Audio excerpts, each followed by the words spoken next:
એટલે એક તો નંગ હતો, આ બીજો નંગ એવો આવ્યો.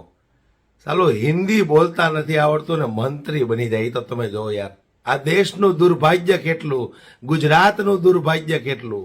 હિન્દી બોલતા ન આવડતું એ અભણ અંગૂઠા છાપ મંત્રીઓ બની જાય.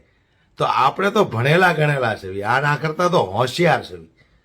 ખરેખર હું તો દરેક યુવાનોને કહું છું કે કૂદી પડો રાજનીતિમાં, કૂદી પડો રાજનીતિમાં.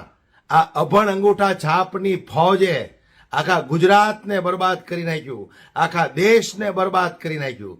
એવા અભણ અંગૂઠા છાપ તમે વિચાર તો કરો, મંત્રી બની જાય. હિન્દી બોલતા નથી આવડતું. એક તો પેલો ઓલો કાંતિ હતો, આ બીજો નંગ આવ્યો. એને સાંભળો તમે. मेरा नाम है रमेश भाई बुराभाई कटारा, फतेहपुरा विधानसभा અને દાહોદ જિલ્લો અને ગુજરાત રાજ્ય અને ગુજરાત રાજ્યમાંથી બધા विधायकों हमारा मध्य प्रदेश एमपी में जिम्मेदारी दी है.